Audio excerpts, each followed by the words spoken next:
हरे कृष्णा। आज की भगवद गीता क्लास में आप सबका हार्दिक स्वागत है। आज हम पढ़ेंगे भगवद गीता अध्याय 10 श्लोक संख्या 12-13। अर्जुन उवाच परं ब्रह्म परं धाम पवित्रं परमं भवान् पुरुषं शाश्वतं दिव्यम् आदिदेवमजं विभुम् आहुस्त्वामृषयः सर्वे देवर्षि नारदस्तथा असितो देवलो व्यासः स्वयं चैव ब्रवीषि मे। अनुवाद। अर्जुन ने कहा, आप परम भगवान, परम धाम, परम पवित्र, परम सत्य हैं। आप नित्य, दिव्य, आदि पुरुष, अजन्मा तथा महानतम हैं। नारद, असित, देवल तथा व्यास जैसे ऋषि आपके इस सत्य की पुष्टि करते हैं और अब आप स्वयं भी मुझे प्रकट कर रहे हैं। तो गत सत्र में हमने चतुर्श्लोकी भगवद गीता सुनी। भगवद गीता भगवान के मुख से सुनने के बाद अर्जुन अपने रियलाइजेशंस, जो उसको समझ में आया कि भगवान जो हैं वो सच में महान हैं, और वो क्या बोलता है, आप परम ब्रह्म हैं, आप परम धाम हैं, आप परम भगवान हैं, आप परम पवित्र हैं, आप शाश्वत पुरुष हैं। तो अर्जुन अपने रियलाइजेशंस बता रहा है कि अच्छा, कोई ये बोल सकता है कि भाई अर्जुन भगवान का मित्र है इसलिए वो ऐसा बोल रहा है। नहीं, अर्जुन साथ में ये भी बोलता है, बोला ये मैं नहीं बोल रहा हूँ, ये मेरे पीछे खड़े होकर के देव ऋषि नारद, असित ऋषि असित, ऋषि देवल, ऋषि व्यास और ब्रह्मा जी स्वयं बोल रहे हैं, और अभी आप भी बता रहे हो। तो भगवान जो हैं वो सबसे महान हैं। ये चीज़ भगवद गीता में कंफर्म हो गई है कि भगवान ही परम ब्रह्म हैं। आज ये जितने भी देवी देवता हैं ये सब भगवान के स्टाफ हैं, और भगवान जो हैं वो स्वयं जो हैं वो परम ब्रह्म हैं। तात्पर्य पढ़ेंगे। इन दो श्लोकों में भगवान आधुनिक दार्शनिक को अवसर प्रदान करते हैं, क्योंकि यहाँ वह स्पष्ट है कि परमेश्वर जीवात्मा से भिन्न है। इस अध्याय में 4 महत्वपूर्ण श्लोकों को सुनकर अर्जुन की सारी शंकाएं जाती रही और उसके कृष्ण को भगवान स्वीकार कर लिया। उसने तुरंत ही उद्घोष किया, आप परब्रह्म हैं। इसके पूर्व कृष्ण कह चुके हैं कि वे प्रत्येक वस्तु तथा प्रत्येक प्राणी के आदि कारण हैं। प्रत्येक देवता तथा प्रत्येक मनुष्य उन पर आश्रित हैं। वे अज्ञानवश अपने को भगवान के परम स्वतंत्र मानते हैं। ऐसा अज्ञानी भक्ति करने से पूरी तरह मिट जाता है। भगवान ने पिछले श्लोकों में इसकी पूरी व्याख्या की है। अब भगवत कृपा से अर्जुन उन्हें परम सत्य रूप में स्वीकार कर रहा है, जो वैदिक आदेशों के सर्वथा अनुरूप है। ऐसा नहीं है कि परम सखा होने के कारण अर्जुन कृष्ण की चाटुकारिता करते हर उन्हें परम सत्य भगवान कह रहा है। इन 2 श्लोकों में अर्जुन को जो कहता है उसकी पुष्टि वैदिक सत्य द्वारा होती है। वैदिक आदेश इसकी पुष्टि करते हैं और जो कोई परमेश्वर की भक्ति करता है वही उन्हें समझ सकता है, अन्य कोई नहीं। इन श्लोकों में अर्जुन द्वारा कहे शब्द वैदिक आदेशों द्वारा पुष्ट होते हैं।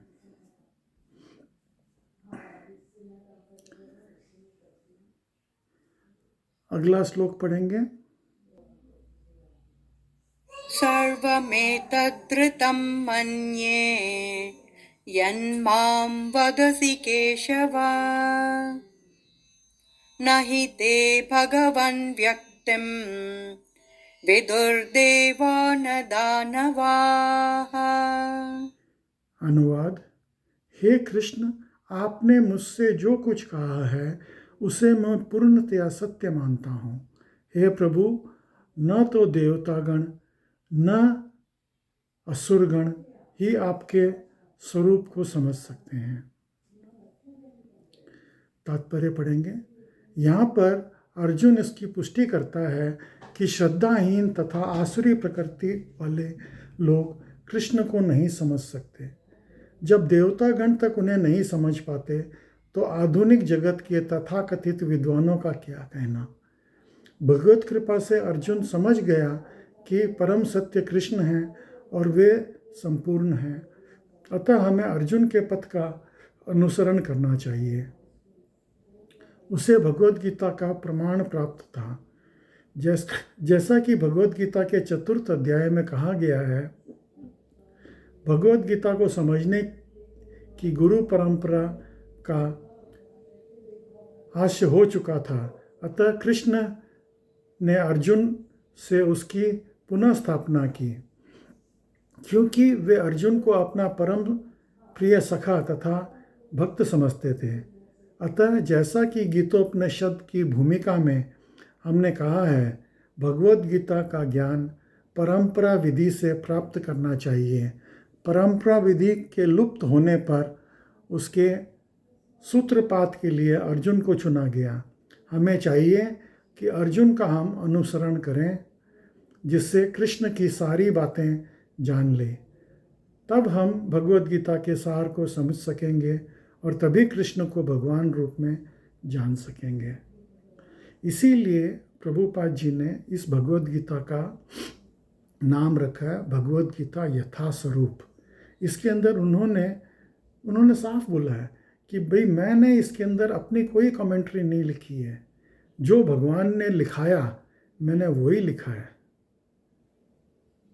भगवान स्वयं उनको डिक्टेट करते थे और वो उसको लिखते चले जा रहे थे। तो जैसा भगवान ने समझाया, जैसा भगवान ने लिखाया, वैसा प्रभुपाद जी ने लिखा। इसीलिए उन्होंने नाम दिया भगवत गीता यथारूप, एज इट इज़। उसमें कोई अपना कुछ भी जोड़ा नहीं हो प्रभुपाद जी ने। मार्केट में 800 तरह की दूसरी भगवत गीता अवेलेबल है, लेकिन जैसे आप फल को चखते ही आपको समझ में आ जाएगा कि पेड़ के सारे फल कैसे होते हैं, उसी तरह से आप रिजल्ट देख लीजिए। सबसे ज़्यादा वितरित होने वाली भगवत गीता प्रभुपाद जी की है। और जो लोग हिप्पी, जो सुबह उठ करके शराब से कुल्ला करते थे, रात में शादी हुई सुबह तलाक हो गया, जो इस तरह के लोग थे, वो लोग भक्त बन गए, वैष्णव बन गए। तो रिजल्ट देखिए आप कि जो लोग इसको फॉलो कर रहे हैं, जो लोग इसको पढ़े हैं, उनका रिजल्ट क्या हो रहा है। तो उससे आपको समझ में आ जाएगा कि क्या ओरिजिनल है, क्या अच्छा है। अगला श्लोक पढ़ेंगे। स्वयमेवात्मनात्मानं वेत्तत्वं पुरुषोत्तम भूतभावनभूतेश देवदेव जगत्पते। अनुवाद। हे परम पुरुष, हे सबके उद्गम, हे समस्त प्राणियों के स्वामी, हे देवों के देव, हे ब्रह्मांड के प्रभु, निसंदेह एकमात्र आप ही अपने को अपनी अंतरंग शक्ति से जानने वाले हैं। तो भगवान को कोई भी नहीं जान सकता जब तक भगवान स्वयं को न जनवाए। अगर वो किसी को बताए कि देखो मैं ये हूँ, तब हम उसको जान सकते हैं। भगवान बताएंगे तो हम जान सकेंगे, अगर भगवान नहीं चाहेंगे तो हम नहीं जान सकेंगे। तो भगवान जो है उनको समझना, असुरों की तो छोड़ ही दीजिए, देवताओं के बस की नहीं है, वेदों के बस की नहीं है। वेद भी बोलते हैं नेति नेति नेति, कि हम लोग जो है भगवान की व्याख्या नहीं समझ सकते। लेकिन भगवान के भक्त जो हैं उनके लिए भगवान बहुत सरल है। एक छोटी सी बच्ची, 5 साल की बच्ची, वो ये समझ सकती है कि भगवान जो है वो परब्रह्म है। तो भक्तों के लिए बहुत आसान है, क्योंकि वो सरेंडर्ड है भगवान के लिए। तात्पर्य पढ़ेंगे। परमेश्वर कृष्ण को वे ही जान सकते हैं जो अर्जुन तथा उसके अनुयायियों की भांति भक्ति करने के माध्यम से भगवान के संपर्क में रहते हैं। आसुरी तथा नास्तिक प्रकृति वाले लोग कृष्ण को नहीं जान सकते। ऐसा मनोधर्म जो भगवान से दूर ले जाए परम पातक है, और जो कृष्ण को भी नहीं जानता उसे भगवद गीता की टीका करने का प्रयत्न नहीं करना चाहिए। भगवद गीता कृष्ण की वाणी है, और चूंकि वो कृष्ण का तत्व विज्ञान है, अतः इसे कृष्ण से ही समझना चाहिए, ऐसा कि अर्जुन ने किया। इससे नास्तिकों को ग्रहण नहीं करना चाहिए। एक व्यक्ति था, उसने भगवद गीता लिखी। अब उसमें उसने बहुत कुछ दुनियादारी के बारे में लिखा, लेकिन कृष्ण के बारे में कुछ नहीं लिखा। लोगों ने उससे पूछा, भाई ये तुमने इस किताब का नाम भगवद गीता क्यों रखा? बोला, भगवद गीता के नाम से बिकती है, इसलिए मैंने रख दिया। तो लोग बाग जो है भगवद गीता के नाम से कुछ भी बना करके बेच रहे हैं। तो ये तो बात गलत है। भगवान को जानते ही नहीं है और भगवद गीता लिख रहे हैं। इसीलिए हमको गुरु परंपरा, प्रमाणिक गुरु के पास जाना चाहिए।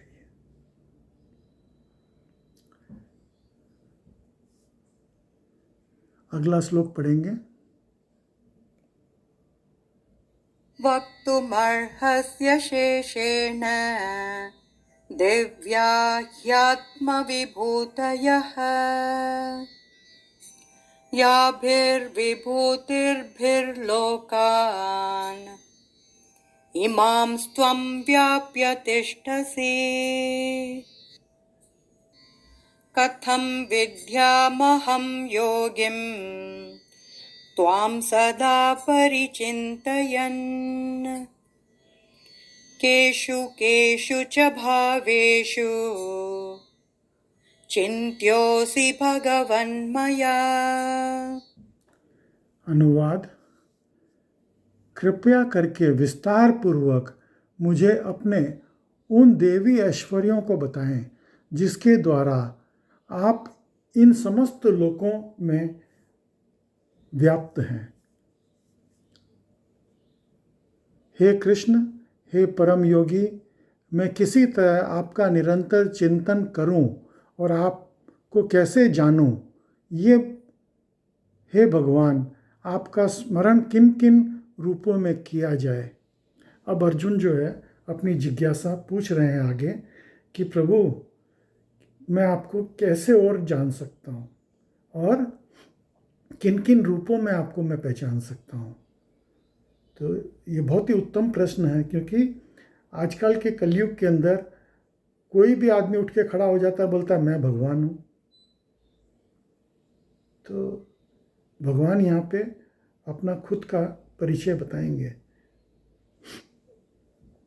तात्पर्य पढ़ेंगे। इस श्लोक से लगता है कि अर्जुन भगवान संबंधी अपने ज्ञान से पहले से संतुष्ट है। कृष्ण कृपा से अर्जुन को व्यक्तिगत अनुभव, बुद्धि तथा ज्ञान और मनुष्य को अपने संसाधनों से जो कुछ भी प्राप्त हो सकता है वो सब प्राप्त है तथा उसे कृष्ण को भगवान के रूप में समझ रखा है।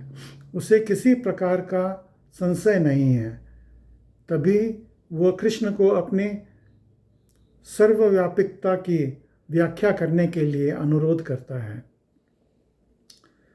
समाजन्य तथा विशेष रूप से निर्विशेषवादी भगवान की सर्वव्यापकता के विषय में अधिक विचारशील रहते हैं। अतः अर्जुन श्री कृष्ण से पूछता है कि वह अपनी विभिन्न शक्तियों द्वारा किस प्रकार सर्वव्यापी रूप से विद्यमान रहते हैं। हमें ये जानना चाहिए कि अर्जुन सामान्य लोगों के हित के लिए ही ये पूछ रहा है।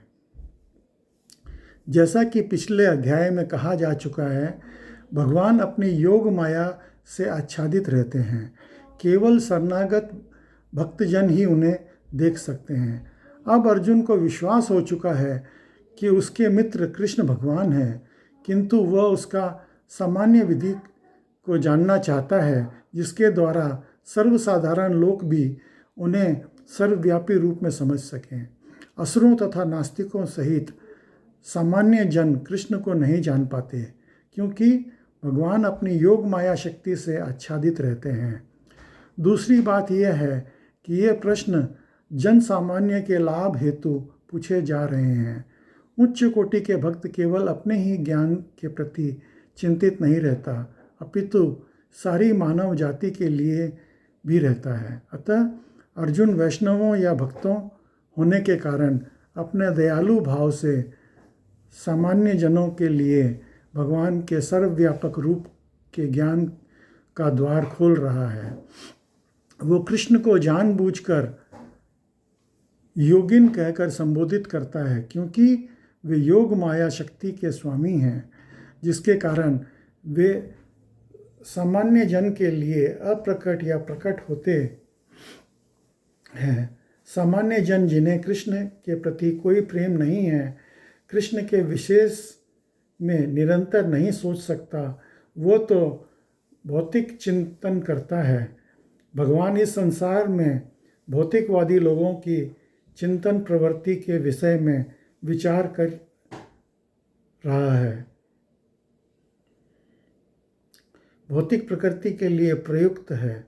चूँकि भौतिकवादी लोग कृष्ण के आध्यात्मिक स्वरूप को नहीं समझ सकते, अतः उन्हें भौतिक वस्तुओं पर चित्त एकाग्र करने की तथा देखने की प्रयास करने की सलाह दी जाती है कि कृष्ण भौतिक रूपों में किस प्रकार प्रकट होते हैं। तो अर्जुन जो है यहाँ पे बहुत ही बढ़िया प्रश्न कर रहे हैं